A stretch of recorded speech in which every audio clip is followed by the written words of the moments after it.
Bismillahirrahmanirrahim. Assalamualaikum warahmatullahi wabarakatuh. Alhamdulillahi rabbil alamin, alladhi razaqana bi ni'mati Ramadanil mubarak. Fanahmaduhu hamdan kamila wa nashkuruhu syukran tamma ala hadhihi an-ni'matil kabirah. Wassalatu wassalamu ala rasulillahi sayyidina Muhammadin alladhi ruziqna biqaunina ummatan lahu fasalawatullahi alaihi wa salamuhu tam alladhi dallana ala khairil amali fi hadha syahril mubarak. Allahumma salli wa sallim barik ala hadzal habibil karim wa ala alihi wa sahbihi ajma'in wa ba'd. Saudara-saudariku dimanapun Anda berada, alhamdulillah kita sangat bersyukur pada Allah Subhanahu wa ta'ala. Tahun ini kita kembali diberikan kesempatan untuk mendapati, menemui, dan memaksimalkan potensi kita untuk beribadah di bulan Ramadan yang penuh dengan berkah, penuh dengan limpahan kasih sayang Allah Subhanahu wa ta'ala, yang tidak semua hamba-hamba Allah mendapati kesempatan yang sangat berharga, istimewa, dan membahagiakan ini. Untuk itu, penting kiranya kita mengetahui beragam keistimewaan dimaksud, sehingga dengan itu memberikan motivasi yang besar dan mendalam kepada kita untuk menyusun strategi, menyiapkan kurikulum amal, sekaligus memotivasi diri kita untuk senantiasa bersemangat dalam menjalankan semua kurikulum amalan yang telah kita dapati itu. Teman-teman, dimanapun Anda berada, di antara keistimewaan Ramadan yang tidak bisa ditandingi, sulit didapati di waktu-waktu lainnya adalah berlimpahnya anugerah Allah Subhanahu wa ta'ala, yang diantara sekian banyak anugerah itu adalah ampunan Allah yang ditebarkan kepada seluruh hamba-hambanya tanpa kecuali dan mencakup semua jenis dan ragam dosa yang pernah dilakukan oleh seorang hamba. Terkait dengan ini, Nabi SAW memberikan kabar gembira sekaligus penguatan akan hal dimaksud, dan didokumentasikan penguatan ini oleh Al-Imam Al-Bukhari juga Al-Imam Muslim, khususnya dalam kedua kitab sahih mereka. Di Al-Bukhari misalnya nomor hadis ke-38 pun demikian Imam Muslim menyantumkan dengan redaksi yang serupa di nomor hadis 760. Keduanya mengambil riwayat dari sahabat Abu Hurairah Abdurrahman bin Sakhr radhiyallahu taala anhu dari Nabi sallallahu alaihi wasallam. Beliau bersabda, "Man shama Ramadana imanan wa ihtisaba, ghufira lahu ma taqaddama min dhanbi." Man, siapapun, mencakup laki-laki, perempuan, besar, kecil, tua, muda, apapun profesinya. Dan ini sifatnya secara personal. Ketika disebutkan man, artinya menunjuk secara personal, dan dia memiliki juga keumuman makna. Artinya berlaku secara personal namun dibuka umum bagi siapapun, baik laki-laki, perempuan, dengan segala sifat yang telah tadi kami sebutkan. Artinya peluang ini seakan-akan Nabi memberikan beritanya secara personal kepada kita. Wahai Adi Hidayat, wahai fulan, wahai fulana, man shama Ramadana, siapapun di antara Anda yang mampu menunaikan puasa Ramadan. Perhatikan kalimatnya, kata puasa dimaksud sama diikat dengan waktu Ramadan. Jadi tidak ditemukan di waktu-waktu yang lain. Tidak di puasa Rajab misalnya, tidak di puasa Sya'ban misalnya, tidak di bulan hurum-hurum yang lain, tidak di puasa Arafah, tidak di puasa Asyura dan yang lainnya, tidak di Ayyamul Bid, tidak di hari Senin dan Kamis. Ini hanya khusus mencakup di bulan Ramadan. Man shama Ramadana, siapapun yang mampu menunaikan puasa Ramadan. Dan kita ketahui Ramadan itu jumlahnya selama sebulan. Ya, di Al-Baqarah ayat 185 jelas Allah menggabungkan kata syahr yang menunjuk pada waktu selama sebulan dengan kata Ramadan dalam momentum penurunan Al-Quran.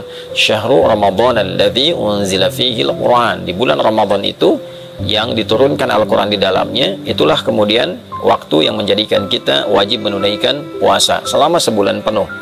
Artinya dalam konteks menunaikan puasa ini di bulan Ramadan ini waktunya terbentang selama sebulan.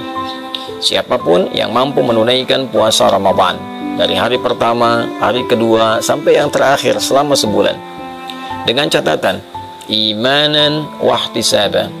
Imanan ia kerjakan karena imannya, karena keikhlasannya pada Allah Subhanahu wa Ta'ala, keyakinannya untuk menyembah, mengagungkan dan menaati perintah Allah Subhanahu wa Ta'ala. Karena kalimat iman itu sandingannya adalah amal saleh. Jadi begitu disebutkan iman, pembuktiannya amal saleh. Misal Quran surah 103, wal 'asr innal insana lafi khusr illa alladziina amanu wa 'amilus shalihat. Jadi untuk menunjukkan seseorang beriman itu, maka pembuktiannya lewat amal saleh. Nah, pengertian terbaliknya, mafhum mukhalafahnya, ketika seseorang menunaikan amal dan disebut dengan saleh, maka tujuan utamanya adalah untuk membuktikan keimanannya. Kepada siapa? Kepada Allah. Jadi bukti iman itu adalah taat. Taat itu wujudnya adalah amal saleh, perbuatan kita yang ditujukan karena Allah Subhanahu wa Ta'ala. Karena itulah ketika satu kata yang menunjuk pada ibadah kemudian disandingkan dengan kata iman, ingin memberikan kesan bahwa syarat penunaian ibadah itu dianggap benar, dianggap baik jika memang ditujukan untuk kepentingan imannya, dalam arti dilakukan karena Allah Subhanahu wa Ta'ala. Karena kalimat iman pertama dalam Al-Quran dan disifati dengan kata ghaib, wujudnya adalah penyembahan dalam bentuk salat. Al-Baqarah ayat ketiga, alladzina yu'minuna bil ghaibi wa yuqimunas shalah. Itu orang-orang takwa, itu orang yang mampu mengimplementasikan imannya ketika dia yakin pada Allah walaupun belum tampak dalam pandangannya, lalu dia buktikan keyakinan yang kuat itu dengan cara menyembahnya melalui salat. Maka dari itu ketika puasa diikat dengan kata iman, ini ingin memberikan kesan batasan bahwa orang-orang yang akan mendapatkan jaminan keistimewaan di bulan Ramadan ini adalah syarat pertamanya dia menunaikan puasanya hanya karena Allah, untuk membuktikan keimanannya kepada Allah. Itulah sebabnya pembuka kewajiban puasa ayatnya diawali dengan kata panggilan iman. Ya ayyuhalladzina amanu. Al-Baqarah ayat 183. Hai semua orang yang telah menyatakan beriman. Kutiba alaikumussyam. Dengan imanmu itu diwajibkan engkau mengimplementasikannya dengan cara menunaikan ibadah puasa di bulan Ramadan. Karena itulah kemudian penunaian puasa ini bukan hanya dikerjakan karena orang lain berpuasa, bukan hanya dikerjakan untuk membuat sebuah status di lingkungan kehidupan sosial, bukan hanya dikerjakan motivasinya untuk mendapatkan bukaan. Ya kalau niatnya dapat dunia, saya pengen buka di masjid yang ada bukaannya mewah, ada takjilnya, ada sahurnya, ya secara adat sah dilakukan, tapi secara timbangan fikih dia hanya akan mendapatkan bagian bukaannya saja. Dia dapat makan, dia dapat minuman, tapi potensi keistimewaan yang mungkin dia bisa dapatkan sangat tipis kemudian untuk bisa dia raih. Syarat pertama. Yang kedua, wahtisaba, ada iringan evaluasi diri, ada muhasabah di dalamnya, ada harapan mendapatkan pahala dari Allah Subhanahu wa Ta'ala. Jadi yang dia harapkan ridha Allah, yang dia harapkan adalah Allah senang dengan puasanya. Lalu dia iringi dengan evaluasi diri dalam setiap puasa. Apa yang menjadikan selama ini belum kenal Allah? Kenapa selama ini imannya tidak terasa kuat? Kenapa selama ini ketika Allah panggil, rasa-rasanya telat untuk merespon? Dia evaluasi dari ujung kepala sampai dengan ujung kakinya. Maka ketika seorang menunaikan puasa dan dia kerjakan karena Allah, dia tinggalkan makannya lillah karena Allah, bukan karena sekedar hanya ikut orang tren puasa. Dia tinggalkan minumnya karena Allah, dia tinggalkan hubungan syahwatnya sementara waktu karena Allah, dan dia jaga hukum-hukum Allah, dia evaluasi dirinya. Ya, maka apa yang Allah berikan kepadanya? Ghufira lahu ma taqaddama min dzambi. Sepanjang dalam puasanya dia mencoba evaluasi diri, dosa pikirannya, dosa telinganya, dari mulai mendengar yang salah, dosa lisannya bertutur yang keliru, dosa pandangannya melihat yang tidak benar, sampai ujung kakinya. Itu berpotensi saat dia berbuka diampunilah dosanya oleh Allah Subhanahu wa Ta'ala. Dari mulai dia niatkan puasa, dia jalani sampai berbuka, benar dia lakukan itu, ghufira lahu ma taqaddama min dzambi. Ada peluang diampuni semua dosa-dosa yang pernah ia kerjakan. Itulah yang menyebabkan orang puasa itu ketika akan berbuka dia merasakan kebahagiaan yang sangat luar biasa. bukan sekedar karena dia telah selesai menuntaskan tugasnya dan dia akan berbuka. Begitu mendengar azan, ada satu gejolak dalam dirinya, aura yang berbeda dari biasanya, mendorong ia untuk berbahagia karena sekarang waktunya berbuka. Karena itu dalam hadis dikatakan farhatani lis-shaimi farhatani, bagi orang puasa ada dua kebahagiaan, ya.